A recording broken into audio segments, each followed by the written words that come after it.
Bonjour à toi.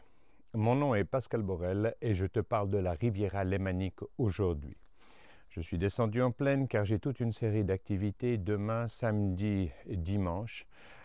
Entre autres, un interview sur Radio Électron Libre demain soir à 20 heures ou à 19 heures, je n'ai plus le programme en tête, où je vais te démontrer l'anticonstitutionnalité des banques centrales. Comment est-ce que les banques centrales et le système monétaire te volent, encore une fois, ton argent, la valeur de ton travail. Et c'est pas anodin, mon ami, parce que c'est le vol, c'est l'impôt et le vol le plus injuste, en ce sens que il permet à l'État, l'inflation permet à l'État de te voler la valeur de tes économies sans même t'envoyer une facture d'impôt. Donc, regarde, tu vas sur Internet, tu tapes Radio Électron Libre, c'est monsieur Vincent Vermeil qui va m'interviewer. On va avoir un débat ensemble. C'est un monsieur qui est hautement instruit. Il connaît les problèmes économiques, les problématiques économiques. Et on va avoir un débat qui va être très intéressant. Ce sera la première de 5 émissions qui auront lieu tous les vendredis soirs, peut-être de temps en temps le jeudi soir. Certaines d'entre elles se dérouleront en public, nous accueillerons du monde et nous permettrons à des gens engagés qui ont envie de faire évoluer les systèmes monétaires, de nous poser des questions en direct. Je serai enchanté d'y répondre, mais je t'avertis d'une chose, je resterai toujours proche des fondations. Je ne vais pas m'aventurer dans des histoires d'équilibration, d'équilibre de l'offre et la demande, etc., comme se justifient les présidents de la plupart des banques centrales. Non, on va rester proche du peuple. On va comprendre ce que c'est qu'une banque centrale, comment est-ce qu'elles sont nées, et tu verras, ce sera superbe. Donc, je te rappelle, Radio Électron Libre, demain soir, Pascal Borel, Vincent Vermeil, et nous te parlons de banque centrale et de système financier. Merci. Maintenant, passons tout de suite au sujet principal de la vidéo. C'est bien évidemment les votations du 28 septembre où, pour la énième fois, le peuple suisse va être soumis à une votation. Je dis soumis parce qu'on s'est déjà déterminé contre l'identité numérique, on l'a dit, répété, mais les politiques qui l'ont tenace reviennent pour pouvoir te soumettre encore plus à leur diktat. Et en fait, non, ce n'est pas le diktat des politiques, c'est le diktat de leurs conseillers. Parce qu'on est déjà tous fichés, identité numérique, tout ce que tu veux. On a tous un passeport biométrique, comme ils l'avaient appelé autrefois. Donc ça veut dire qu'on a déjà ce type de technologie dans notre valise attachée case à la maison. Mais cette fois, ils veulent aller un peu plus loin. Tu dois comprendre que l'identité numérique permettra des débordements monstrueux, pas tout de suite parce que c'est relativement bien fait.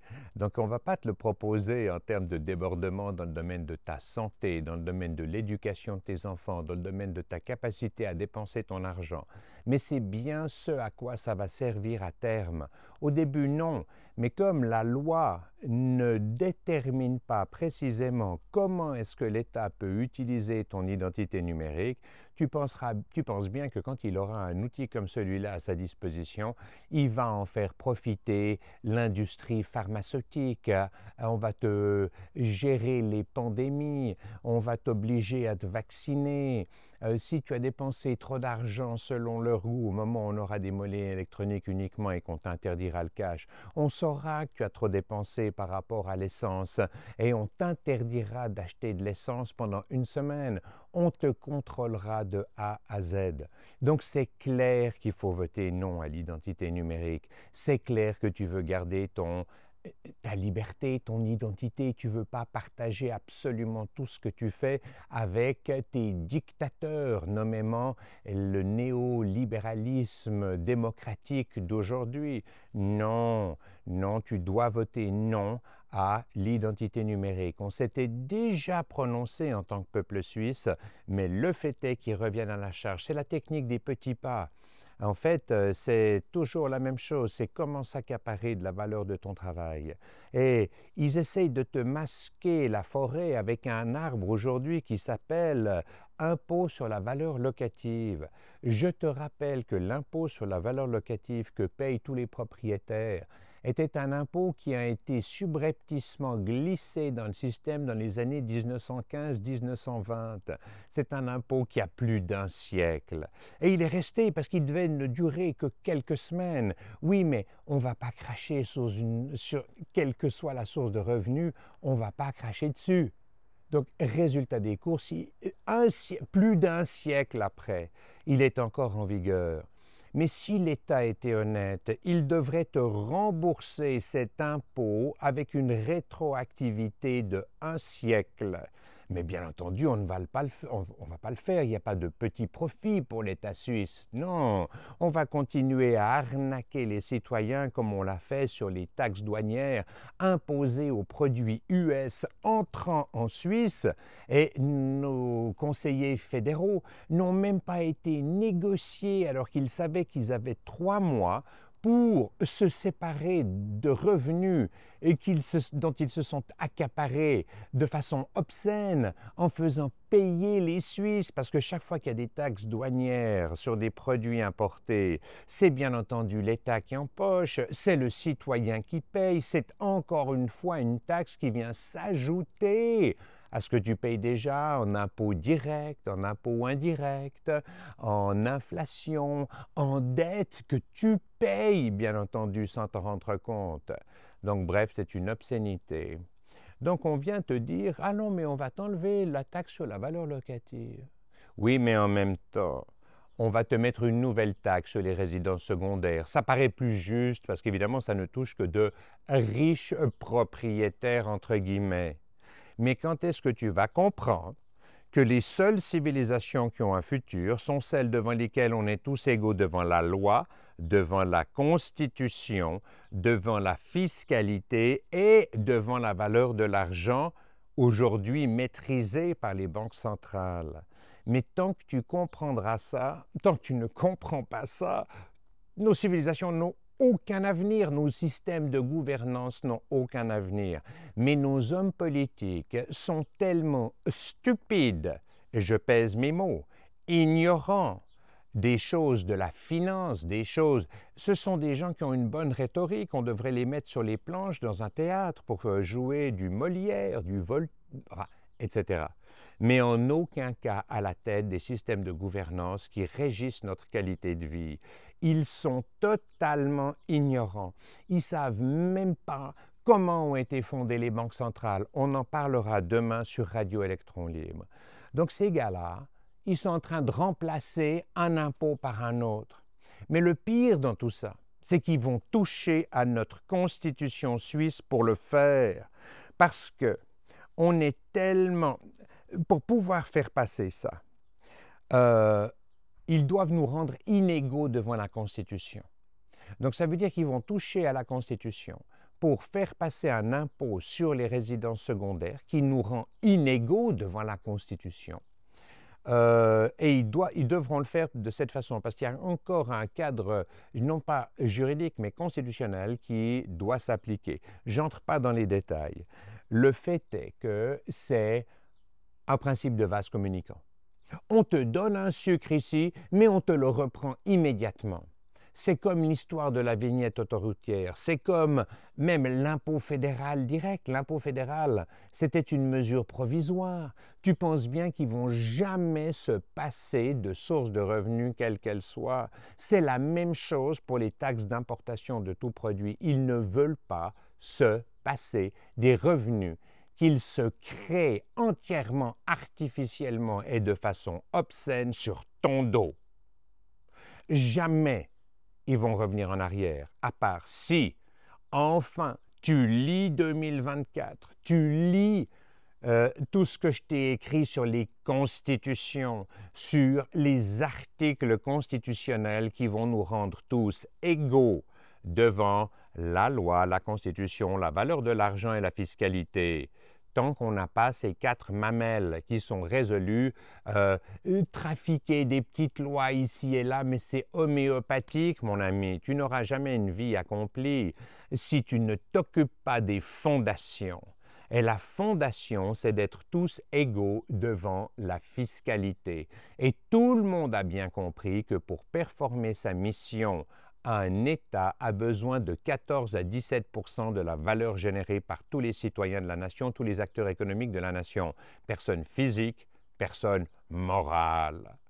Donc, on doit éliminer absolument toutes les taxes pour définir le budget de l'État en pourcentage de ce que produisent tous les acteurs économiques d'une nation. Et ce jour-là, tous ces politiciens qui y comprennent rien auront leur budget. Ça, ils sont peut-être capables de comprendre. Et tu retrouveras tous les produits que tu consommes, que ce soit une maison, un téléphone, de la nourriture, une voiture, des chaussures, des habits, du matériel de montagne, de plongée, de ce que tu veux, un vélo, à sa valeur réelle. Plus de TVA, plus rien. Le budget de l'État est défini une fois pour toutes. Et on élimine tous ces fonctionnaires qui travaillent sur des processus totalement stériles qui visent à collecter l'impôt. J'arrête là. Mais non, je te donne encore un exemple, parce que c'est une monstruosité. Je suis, il y a quelques jours, le témoin d'un téléphone entre une amie, passeport suisse, Suissesse, enfant ici en Suisse, élevé en Suisse, bref, mais qui a un bien à l'étranger. Elle cherche à s'en défaire. Elle parle en français avec une notaire qui a le sourire jusqu'aux lèvres en lui disant « Ah non, mais vous êtes né en Hongrie. Donc ça veut dire que vous avez besoin d'un extrait de naissance hongrois. Ah non, on ne peut pas se contenter de celui que vous avez en votre possession, il doit dater de moins de 12 mois. Donc il faut aller en Hongrie et puis demander l'extrait de naissance de Madame Tartampion, etc. Puis ensuite, on lui explique que pour pouvoir vendre ce bien à l'étranger, elle doit demander à l'État de la nation dans laquelle elle est bien un état du système électrique, du système d'isolation périphérique, du système de plomberie, etc. C'est un process qui va durer 6 mois, qui va absorber des centaines et des centaines d'heures de travail. Et c'est comme ça que, à force de process, les États te volent l'accès à la propriété privée. Je te rappelle quand même que le seul rôle d'un État, c'est la défense de la propriété privée et de la propriété intellectuelle. L'ordre intérieur, la justice et l'armée découlent du mandat premier, à savoir protection de la propriété privée. Et aujourd'hui, tous les process qui ont été mis en place te privent de la valeur, de l'accès à la propriété privée, non seulement ça, mais de la valeur qui y est associée. Parce que même si tu veux entretenir ton jardin, construire une piscine à l'extérieur pour augmenter la valeur de ton bien immobilier, et tous les fonctionnaires sont sur ton dos et ils vont te ponctionner 100 francs ici, 100 francs là, 1000 francs là, 3500 francs là, etc. Donc tu as droit d'être propriétaire au registre foncier, mais tu n'as pas le droit à la valeur de ta propriété. Si tu coupes un arbre que tu as planté dans ton jardin il y a 10 ans, tu es amendable de milliers et de milliers de francs. Encore une fois, le cadre légal ne sert que des intérêts financiers, jamais les tiens. Et j'entends au téléphone cette notaire qui est en train de décrire le parcours du combattant qui empêche radicalement la personne de vendre un bien, de le liquidifier. Elle veut faire autre chose, acheter un autre bien ici en Suisse. Elle ne pourra pas le faire. Et j'entends la notaire, elle a le sourire, tu l'entends au timbre de la voix, elle a le sourire jusqu'aux oreilles, elle parle parfaitement bien français. Et elle est en train d'expliquer comment ça va se passer. Et le téléphone dure plus de 40 minutes. Et qu'est-ce qui se passe? Elle va facturer, elle sait qu'elle va facturer des honoraires de dément par rapport à ça, qui lui ont été donnés par les incompétents bureaucrates, fiscalistes, hommes de loi, avocats, qui ont été les conseils des politiques qui de toute façon n'y comprennent rien et qui acceptent ce genre de choses pour priver le citoyen de son accès à la propriété privée, ou plutôt pour le rançonner de façon systématique, quel que soit le mouvement d'argent. Mais c'est une pure aberration, mon ami, et tu acceptes ça.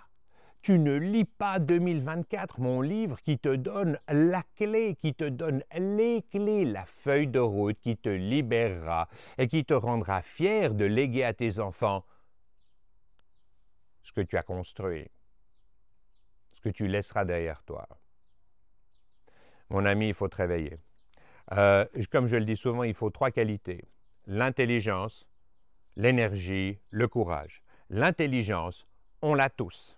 Hein? On a tous des cerveaux fabuleusement bien construits. On comprend ce qui nous arrive. L'énergie, c'est déjà plus que 20% de la population qui a véritablement l'énergie d'entreprendre et de faire quelque chose. Et le courage, c'est quoi? C'est de te donner une finalité, un objectif, un projet de vie et de ne pas te laisser corrompre par toutes les petites opportunités de gauche, de droite que tu vas trouver le long du chemin. Et le courage, c'est moins de 1% des individus. Aujourd'hui, le Suisse, il est tellement confortable, les doigts de pied en éventail devant sa série Netflix. Il est tellement, j'allais dire, pieds et poings liés par un système ultra multifactoriel où il est terrorisé de perdre son job, de ne pas pouvoir payer son leasing, son hypothèque, l'école des enfants, le pain et les épinards, le beurre et les épinards sur la table, qu'il ne s'engage pas. Mais mon ami, le fait de ne pas t'engager est le pire des risques que tu peux prendre aujourd'hui. Le seul risque d'une vie d'être humain, c'est de ne pas prendre de risques. Et aujourd'hui, si tu ne t'engages pas, si tu es le collabo, au sens nazi du terme, tu es un collaborateur de la dictature que nous imposent nos systèmes de gouvernance. Mais deviens un résistant, mais engage-toi. Le risque que tu prends à laisser couler tout ça est une monstruosité et de toute façon, c'est tes enfants qui vont devoir remettre tout ça à jour. Je ne sais pas comment te le dire. C'est fou. Donc, votation suisse du 28 septembre. Je mentionne encore une chose, je serai donc à Genève, d'abord à Lausanne samedi matin, pour vous rencontrer. Je crois que c'est à la place de la Palue ou à la rue de l'Halle, donc au marché du samedi matin, pour signer des livres, pour vous rencontrer, pour discuter. Venez me rendre visite. Je serai ensuite le dimanche plein palais, donc à la place de plein palais, à partir de 10 h du matin jusqu'à 16 h. Plusieurs collègues seront avec moi. Nous ferons des interviews, nous allons filmer, nous allons parler. Viens me rencontrer. Le week-end prochain, je serai vraisemblablement du côté d'Annecy avec nos amis qui réécrivent la Constitution savoyenne. Nous organiserons vraisemblablement le vendredi une petite balade et le vendredi soir, nous organiserons l'émission de radio avec Radio Électron Libre, encore une fois, sur les banques et les banques centrales, leur inconstitutionnalité et surtout la façon dont les taux d'intérêt devraient en principe être laissés à la libre appréciation des prêteurs. Ça n'est pas à une bande de malfrats de t'imposer des taux d'intérêt pour soi-disant réguler l'économie. Ils ne régulent rien du tout et je te le démontrerai. Donc, mon ami, je crois que j'ai fait le tour de la situation. Je te remercie pour ton aimable et bienveillante attention. Paix à toi. Paix à tous les citoyens de la planète. Peace out.